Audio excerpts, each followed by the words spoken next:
Welcome to the Nonprofit Exchange Podcast. Stories by leaders for leaders to help you raise the bar on your own excellence, to release the potential inside of you. Now, here's today's podcast. This is Hugh Ballou. Welcome to the Nonprofit Exchange. We meet with people every week that have stories about what they're doing, stories to tell, the impact they're having on people's lives. So Courtney actually is one of my neighbors in Lynchburg. Didn't know her before today, but she's doing amazing work in Lynchburg, Virginia. So we have stories from around the world and stories from our neighborhood. So Courtney, welcome to the Nonprofit Exchange, and tell people a little bit about who you are and what led you to do this work. Well, thank you for having me. Well, I got involved in the nonprofit world by accident. In 2017, my best friend was diagnosed with breast cancer. And so I watched her go from young and vibrant to sick. And I watched her identity become one of a musician and young spirited and adventurous to I'm a cancer patient now. And so people not knowing how to talk to her, not knowing what to say, not knowing how to help led to a lot of awkward conversations. So we started talking about how do you love people who are trying to heal. And I just walked with her through the diagnosis and the awkward conversations and doctor's appointments and all the things. And anyway, that kind of led into her needing help financially for medical bills. And so I was bartender at a restaurant, and she had texted me asking to pray for her. And I was like, of course. But I was asking my friend, she lived in Richmond, I'm in Lynchburg, which is 2 hours away. I was like, can we do something more than pray? Is there something tangible we can do? And he had just started doing music in the community. So he said, let's throw a concert, invite her to share her story, and we'll give her the money. And so we just threw together in a 2-week blitz a 4-band concert with merch and a food truck, and over 100 people came, and we raised enough money for that next bill. And she came from Richmond and she shared her story, and someone asked me what the event was called, and I didn't know what to say, so I blurted out Love Heals, because we had talked for that whole year prior about how do you love someone who's healing. And so that's what we started with, not knowing what it was. And we just never stopped doing those events for people going through hard things. So I just did it as a hobby. I bartended Monday through, well, actually 7 days a week I worked at the restaurant, but I would take some time off on certain weekends and pay for the events out of pocket to make them happen for people in the community. So we just kind of never stopped. And that's why I guess I'm passionate about it, because she mattered, and people going through hard things need to be heard and be listened to. And their identity is not what they're going through, and giving them a platform to share is amazing. So yeah, That is tremendous. David, the organization is called Love Heals. You heard about the start. What are you thinking? I'm thinking that she's spreading a lot of love and healing through her mission, and that is making me cry. As a matter of fact, it's really touching to hear that your story came right from the heart, right off the bat. And sometimes people, they have a desire to help other people, but they really don't know what they want to do and so forth. And you just nailed it right on the head the first go around. That is just spectacular. And God bless you for that. And you had mentioned that you guys pulled a band concert together with 4 bands and all this food truck and all this other stuff. And that's where you got the money to pay the bill and that sort of thing. And it blossomed from there. But how does Love Heals get their funding now? What processes are you using? Yeah, that's great. Well, a huge inspiration for me is Charity Water, which is a nonprofit I always want to throw reps to because they're amazing. But I took a lot of inspiration from their 100% model. And we always gave away 100% just because I was paying for the events out of pocket. And obviously that's a fun hobby, but that's not a realistic organization. So Within the last year, I got hired officially in March of this year to get paid for this work, which is really exciting.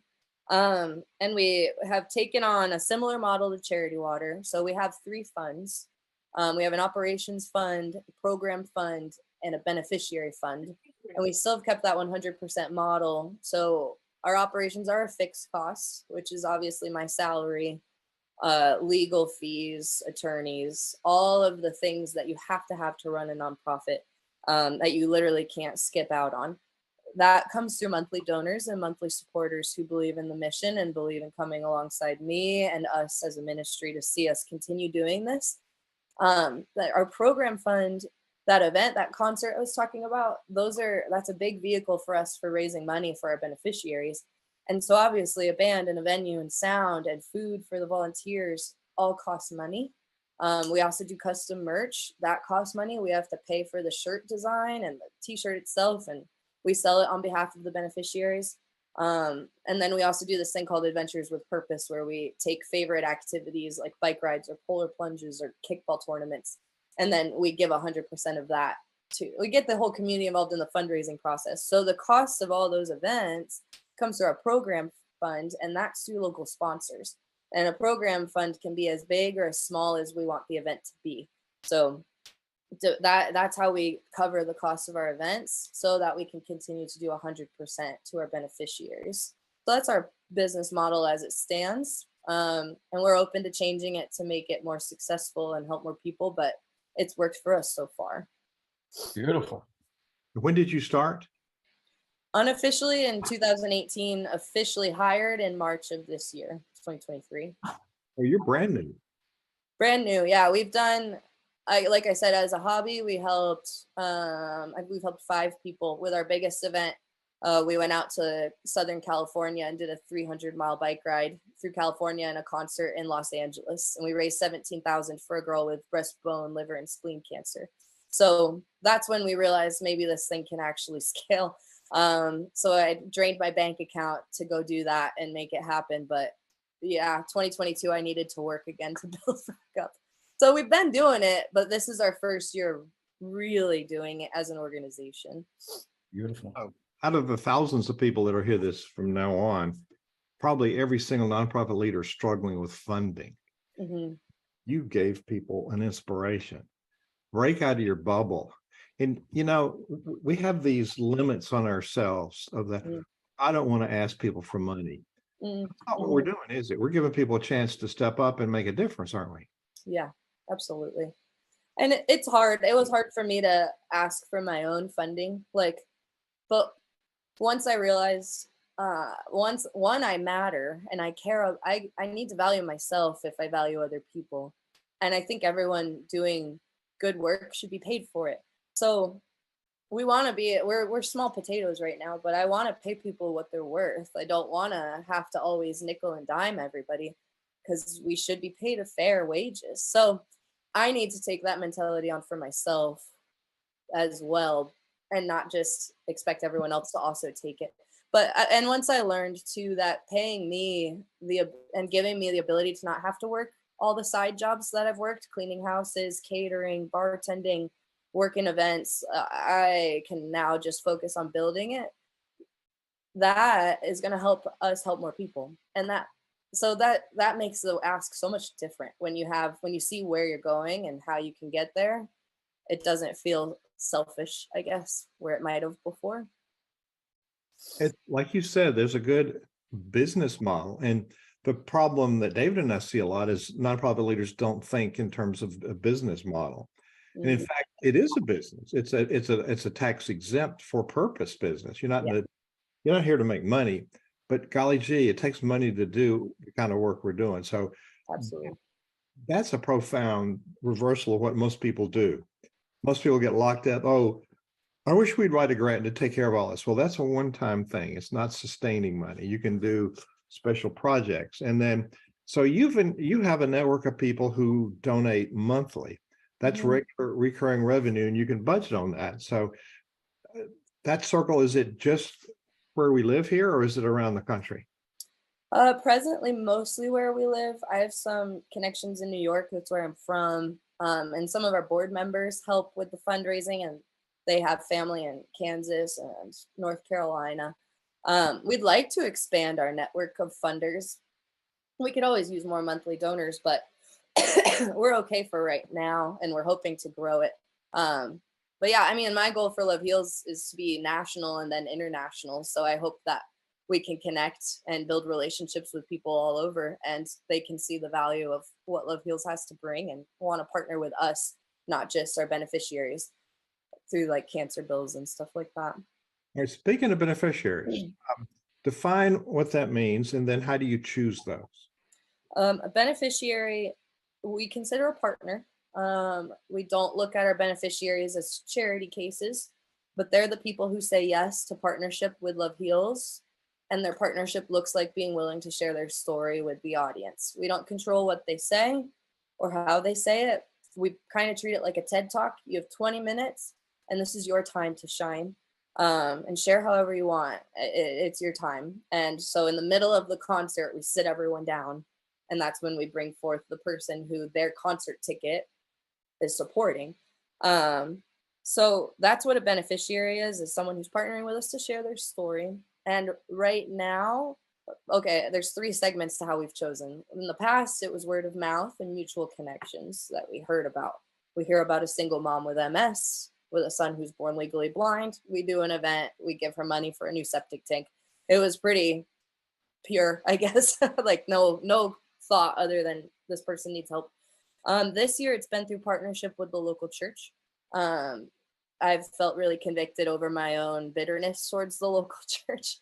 And God basically was like, hey, you're divisive and you're the problem, and you need to love and serve your brothers and sisters before you love and serve unbelievers. And I was like, I hear ya. Got it. So the local church, we've never really worked with the local church. We've always worked with local bands. So this year we partnered with 3 different local churches through benefit worship nights, where we brought in a member from their congregation to come share their story, and we bless them through our support. And then moving forward, we're creating an anonymous selection committee for 2024 who will review all cases and applications that will be nominated through our website. And they'll pick best fits for who will be a story beneficiary. And if they aren't able to fit that, we are connecting with the community to make sure we always have somewhere to send people, that we're not just turning people away. That's our process right now. That is so, David, that's partnering with a church. That benefits both of you, doesn't it? Absolutely. So it's been really worked out this year. That's beautiful. Hugh and I have been friends for many years, as well as working together. And I've been to Lynchburg a few times and stayed at Hugh's house, and I've been to the Ramp Church a few times. And I have to be honest with you. I said to him one day, I wouldn't mind relocating here. You've got a wonderful community, and the people there are loving and giving, and that's great. Tell me a little bit about what's going to happen for the rest of the year. We're in the 4th quarter already, and this is either great season or a terrible season, and it just depends on your schedule. What have you got left? We have our biggest event we've ever done. Oh, and it was a little bold, but if it works out, God is real. He's gonna make it work out. But we ended up opening up, we called this year It Starts With Us, based off of my conviction that I've been bitter towards my brothers and sisters in the faith. So that conviction was, hey, love and serve one another. Start with believers, because y'all need to get it together to show my love to the world. And so that's what we've called all these little church gatherings, which have raised over $17,000 value in monetary, but roughly 30,000 in impact just over the last 7 months, which has been amazing. But we wanted to take all those churches and bring them together. What ended up happening was, as year 1, as we consider it, since I only got hired and have been doing this officially since March, we decided to open up our end of year campaign, which is that custom merch adventure with purpose and story driven concert. We wanted to go all the way back to our beginnings and bring everybody back as a way to say thank you. So we're going back to 2019 when we helped Noah with testicular cancer. We're bringing back Stephanie, who's a single mom with MS. We're bringing back Kalinda Spansky, who has PCOMA ovarian cancer. We're bringing back Joe Garcia in honor of Elaine Faye, who passed away, unfortunately, last year due to the cancer. We're bringing back Jordan Harris with Hodgkin's lymphoma. We're bringing back the 2 sisters who had to take custody of their 4 younger siblings. And we're bringing back the Morrises who were impacted by strokes and the husband was unable to go back to work. All 7 are going to be part of this benefit campaign. So we're actually partnering with Terry Ann, who's on Spirit FM. She was a part of Toby Mac's band. She's headlining our event with opener Renee. And we're hosting a big concert where all 7 are going to be able to be blessed again off of the money that we raised through that concert. So that's on December 2nd. We're bringing everybody back. It's going to be awesome. And then on November 26th, we're doing a polar plunge where you'll get a bracelet with all their names on it when you plunge for them. It's $7 representing the 7 beneficiaries. We'll also have free hot chocolate and s'mores and arts and crafts for kids. So we're doing a lot of community events for the end of the year to really rally around our beneficiaries. Did you say polar plunge? Polar plunge, yes. Does that This mean is what we call applause in one of our groups. David's in Clearwater, anything below 70 degrees in the air, they get a jacket. But what's a polar plunge? Sounds cold to me. Cold water, jumping cold water in the winter. And it's really good for you. I know it is. It's just that shock when you go in there. So I want to point out there are people around the world listening to this, and there are people listening to this next year. We're talking at the end of 2023, but Yep. these are the ideas here is where we want people to gather. You've pulled together those memories and you're putting up, actually what you're doing is highlighting the impact of your work. Here's the results of what we've done. Mm. You know, we forget to do that as nonprofit leaders. We talk about what we're doing. We've done this many meals, we've done this. Well, what happened to people's lives? Mm. We got to do all that stuff, but it's not about that. It's about what you just talked about. Here's what happened, and you have people coming up. And that is so important. And the people that complain about, oh, nobody gives to us. Well, they don't give because they don't understand what's happened with their money. Mm. And Mhm. whether you meant to or not, you just highlighted what we call good stewardship. We in the charity world, nonprofit's such a bad word. You got to make a profit to exist. Yeah. It's not an IRS term either. So it's not scarcity, it's abundance. You know, God gave us abundance, and we think, oh, can't do that. Well, no, we can't. So it's a for-purpose business, and we make a difference in people's lives. So what you just said was very profound. I just want to commend you for that. Well, thank you. And you know, you didn't come out of a master's program or a doctor program in nonprofit leadership, did you? No, not at all. But you had some, maybe dealing with rough characters at the bar might have made you tough, but you know, you came into this with commitment. So what, you know, I'm sure there are things you tried that didn't work, but what did make things work? You were the visionary for this, you're the leader, you're the one that's on salary, you're the one that makes things happen. Why is that? You know, I took The Working Genius by Patrick Lynchburg. And my top giftings are wonder and galvanizing. And my lowest gifting is actually discernment, which sounds really bad, but I think it's helped me not think so much and just do. Now, it's also caused problems in my life, don't get me wrong, and that's why you surround yourself with people who have discernment. But but it does get things started when you think big and you wonder. And then I almost feel like I had blinders on. I just kind of tunnel visioned on the next thing. I didn't really see the registration for 501c3 and the IRS and the scams that could possibly, I didn't see what could go wrong. I only saw what could go right. Honestly, I don't know if I can even take credit for that. I think that was the Lord and some of my lack of discernment. I want to help this person and I'm going to make it happen. When we helped Elaine Faye in California, I'd never been to Los Angeles, and I told her I was going to bike 300 miles for her and try to raise money. And I didn't even own a bike. I hadn't owned a bike since I was a child, but I told her I would. And then you set the bar really high of what you want, like you see where you want to go and you climb to get there. I think that's just what's been like, I can see clearly where we're heading, and I like to set the bar, and it drives me to make it a reality once I make the commitment. David, I just think she defined leadership, didn't she? You know what, you got 300 and I don't know how many episodes. And I haven't been around for all of them, but I've been around a few. And you young lady are an inspiration to the entire industry. The entire servant leadership community. You are an inspiration, and I have to give you applause.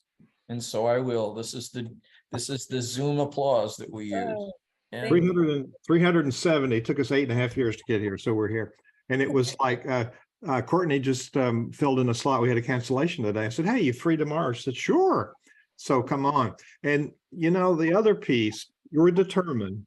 And, it may be a liability not seeing the problems, but it was an asset for you.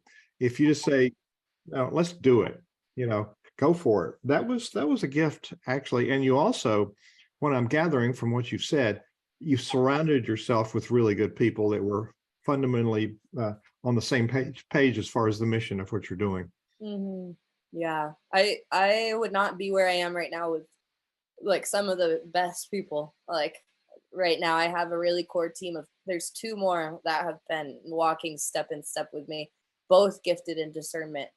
And I have to watch myself because I often take it personally when it's just, it's time. We're at that next stage where it's no longer free range for me to just go out and try any idea. We need to be wise. And so I'm grateful for them, even though I sometimes get my feelings hurt. But I'm like, no, but it's not me. And I have to keep that in mind. It's not personal. We're all trying to get to the same cause and the same end goal. Never happened to anybody else, Yeah, that's right. Never. Now, Hugh, I got to tell you, she would have been a great guest on our call this morning. We were discussing conflict. Mm-hmm. And yeah, our community, we have a private community, which certainly you're invited, Courtney, but it's a private community of people like you who encourage each other and give each other ideas and connections and solve problems. We're going to talk about that. But first, David, thanks for that cue. We're going to look at your website. We're going to direct people to your website. And then what will they find? People are listening on the podcast can't see it, but you can certainly go to thenonprofitexchange.org, THE, nonprofitexchange.org. And we are broadcasting on Facebook, by the way. So if you're coming by, go there. So when they go there, it's weareloveheals.org. Mm-hmm. So it's really called Love Heals, but you got a website that you could get, I'm sure, We Are Love Heals. So when people go there, what will they find? You'll find our story as an organization. You'll find our team.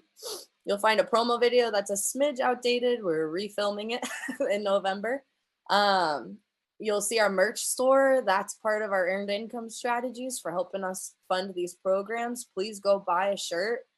We use the proceeds from that to help fund more events for different beneficiaries. You'll be able to read the stories of the people we've helped so far. You'll see our upcoming events. Sign up for our newsletter.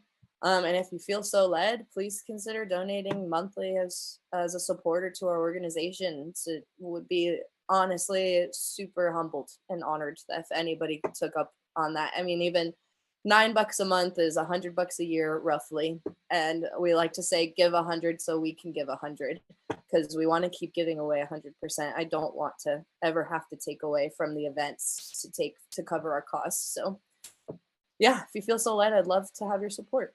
It takes care of the myth of overhead. You're doing work that benefits people, and even your salary wouldn't technically be overhead because you're actually working for the benefit of people.